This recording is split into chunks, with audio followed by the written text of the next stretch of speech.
అందరికీ నమస్తే. Welcome to TR TV. నేను మీ తిరుపతి. తెలంగాణ ముఖ్యమంత్రి రేవంత్ రెడ్డి గారు కేసీఆర్ని పట్టుకొని రకరకాలుగా మాట్లాడేటటువంటి కార్యక్రమం చేసిండు. కాంగ్రెస్ అధికారంలోకి వచ్చిన తర్వాత కేసీఆర్ వల్లనే మేము పథకాలు అమలు చేయలేకపోతున్నాం, కేసీఆర్ వల్లనే 6 గ్యారెంటీలు ఇవ్వలేకపోతున్నాం, కేసీఆర్ వల్లనే 420 హామీలు ఇవ్వలేకపోతున్నాం అని చెప్పి రకరకాలుగా కేసీఆర్ని విమర్శించేటటువంటి కార్యక్రమం చేసిండు.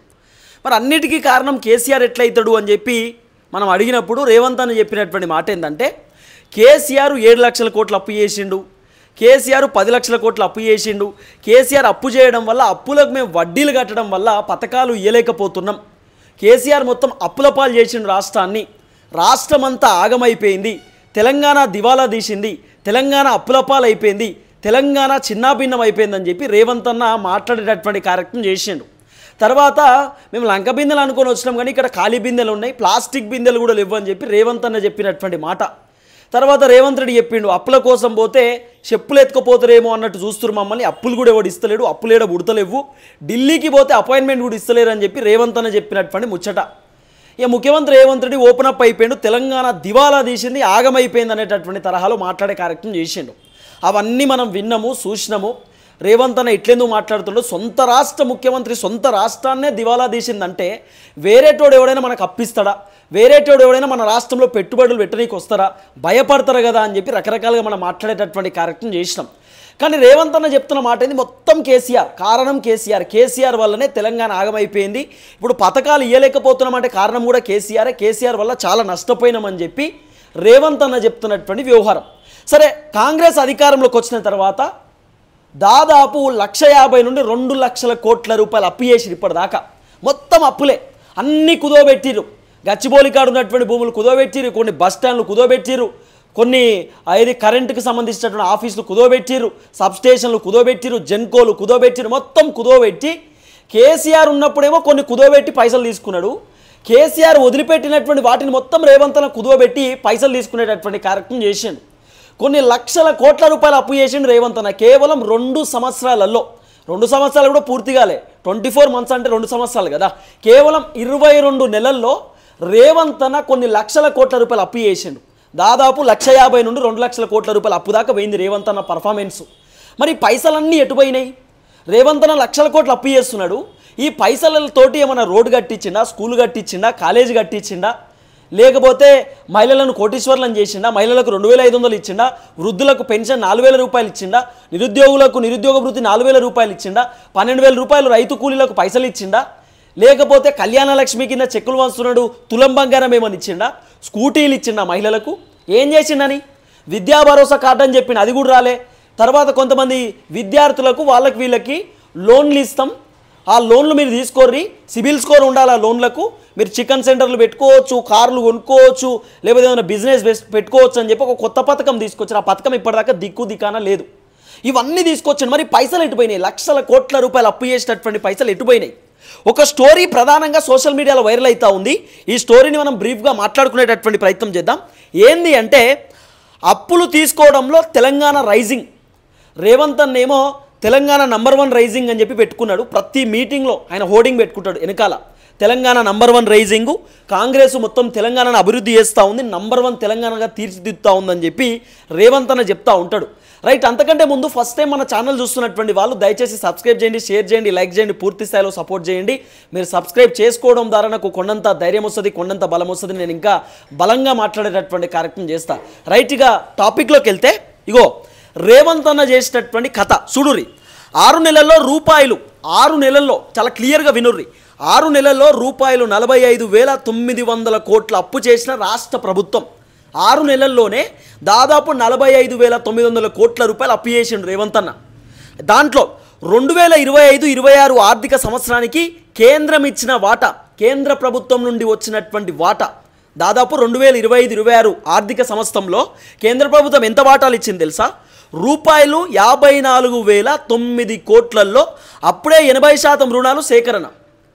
అయితే కేంద్ర ప్రభుత్వం 54,009 కోట్లలో ఇస్తే, 54,009 కోట్లు ఇస్తే దాదాపు 85% రుణాలు సేకరణ చేసిరు ఆల్రెడీ. రుణాల సేకరణ కూడా జరిగిపోయింది.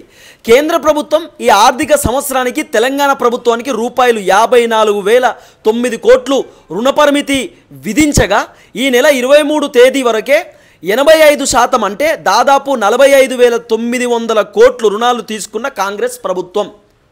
ఆల్రెడీ కేంద్ర ప్రభుత్వం నుండి వాటా వచ్చింది. అయినా సరే కేంద్ర ప్రభుత్వానికి సంబంధించిన రుణాలు ఎంత 85% రుణాలు తీసుకున్నారు. కేవలం ఈ నెల 23వ తేదీ వరకు 85% రుణాలు తీసుకున్నారు. అంటే దాదాపు 45,900 కోట్ల రూపాయలకు సంబంధించినటువంటి రుణాలు కాంగ్రెస్ ప్రభుత్వం తీసుకున్నారు. ఏం చెప్పాలి ఇక వీళ్ళ కథ? ఈ ఒక్క నెలలో రూపాయలు 12,000 కోట్ల రుణం తీసుకోవడంలో వచ్చే 6 నెలల్లో రూపాయలు 8,109 కోట్ల రుణాలు మాత్రమే తీసుకునే అవకాశం. 12,000 కోట్ల రూపాయల రుణాలు వస్తే దాంట్లోకి వెళ్ళి వచ్చే నెలలో 6 నెలల్లో 8,109 కోట్ల రూపాయల రుణాలు మాత్రమే తీసుకునే అవకాశం ఉందట. రేవంత్ అన్నకు సంబంధించినటువంటి వ్యవహారం.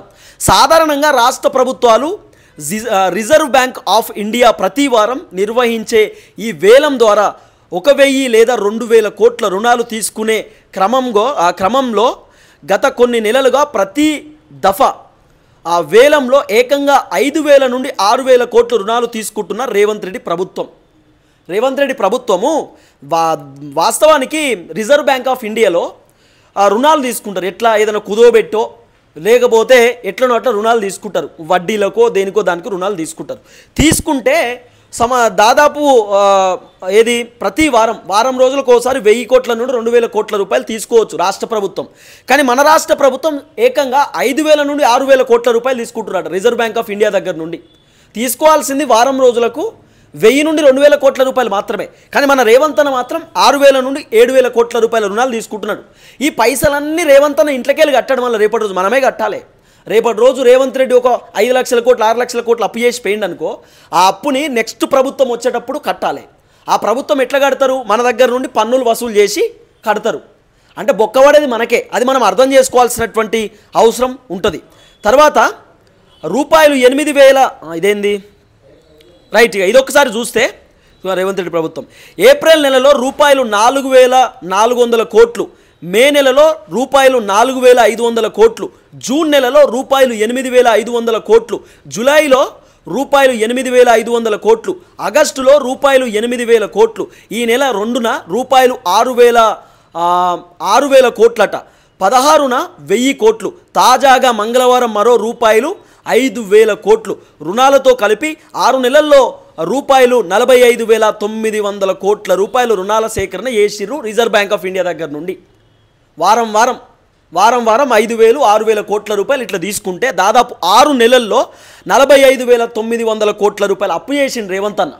ఈ అప్పంతా ఎవడు కట్టాలి? మనమే కట్టాలి. కేంద్ర ప్రభుత్వం నుండి వచ్చినటువంటి అంశం ఎంత?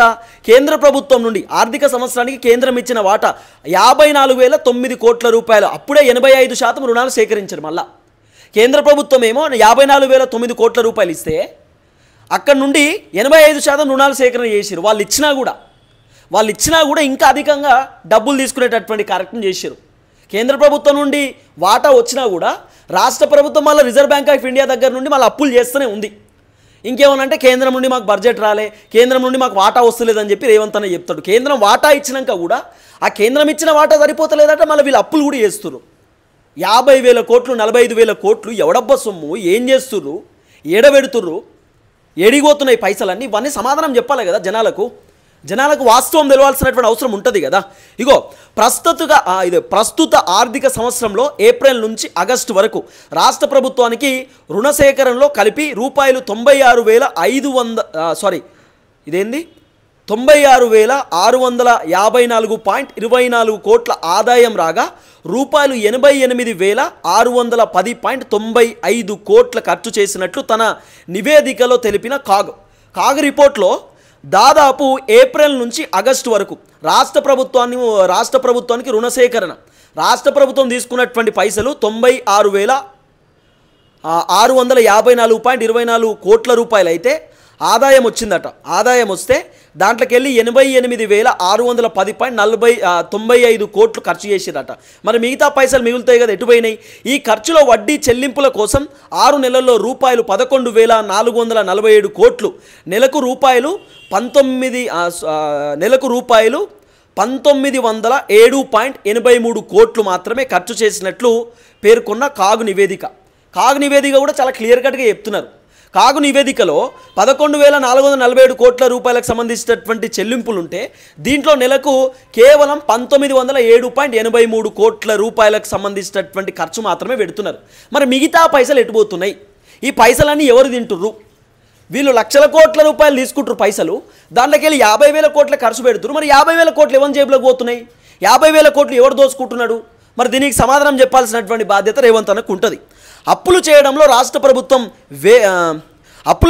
రాష్ట్ర ప్రభుత్వం వేగం చేస్తుంటే భయంకరంగా ఉందని, వచ్చే 3 నెలల్లో రాష్ట్ర అప్పులు ఏ స్థాయికి చేరాలనేది ఆందోళన వ్యక్తం చేస్తున్న ఆర్థిక విశ్లేషకులట. ఇప్పుడే ఇంత ఘోరమైనటువంటి అప్పులు చేస్తే రాబోతున్నటువంటి 3 సంవత్సరాలలో ఇంకెన్ని అప్పులు చేయాలి, రాబోతున్నటువంటి 3 సంవత్సరాలలో పరిస్థితి ఏందనేది చాలామంది మాట్లాడుకుంటున్నటువంటి మాటలు. దాదాపు కొన్ని లక్షల కోట్ల రూపాయల అప్పు చేశారండి. లక్షల కోట్ల రూపాయల అప్పు కేవలం 22 నెలల్లో కాంగ్రెస్ ప్రభుత్వం వచ్చిన తర్వాత. పైసలు ఎటుపోతున్నాయి అసలు? వారం 5,000 కోట్లు 6,000 కోట్ల రూపాయలు రిజర్వ్ బ్యాంక్ ఆఫ్ ఇండియా దగ్గర నుండి తీసుకుంటుంది ప్రభుత్వం. 45,000 కోట్ల రూపాయల పైసలు తీసుకున్నారు ఇప్పటిదాకా 6 నెలల్లోనే. యాడికి పోతున్నాయి పైసలు? ఏమనంటే తెలంగాణ అప్లపాలైపోయింది, దివాలా తీసిందని మాట్లాడతాడు అన్న. ప్రభుత్వ ఉద్యోగులకు బెనిఫిట్స్ పోతలేవు, పిఆర్సీలు పోతలేవు, టీఎల్ లేవు, డిఎల్ లేవు, వాళ్ళకు పోవాల్సినటువంటి అన్ని లేవు, అలవెన్సులు లేవు, వాళ్ళు ఇబ్బంది పడుతున్నారు. పథకాలు లేవు, ఆరోగ్యశ్రీ బిల్లులు ఇంకా చెల్లించలేదు, మెట్రోకు 2,500 కోట్లు బిల్లులు చెల్లించలేదు. ఇవన్నీ చేయలే, కోట్లు పెట్టి రోడ్లు కడుతుర్రు, గట్టిగా వర్షం పడితే రోడ్లు కొట్టుకుపోతున్నాయి. కాంగ్రెస్ ప్రభుత్వ పర్ఫార్మెన్స్ గిట్లున్నది. ఎడికెళ్ళి వస్తున్నాయి పైసలన్నీ? ఏం చేస్తున్నారు పైసలన్నీ? ఈ విధమైనటువంటి వ్యవహారం కనబడుతున్నది ఇప్పుడు రేవంత్ అన్నకు సంబంధించినటువంటి పర్ఫార్మెన్స్లో. గిన్ని ఘోరమా? గిన్ని అప్పులా? గింత ఘోరమైనటువంటి అప్పులా? ఎవరైనా చూస్తే నవ్వుతారు. ఈ అప్పులు చూసినప్పుడు గింత ఘోరమైన అప్పులు అంటే నవ్వుతారు నిజంగా. చూద్దాం ఏం జరగబోతుందో.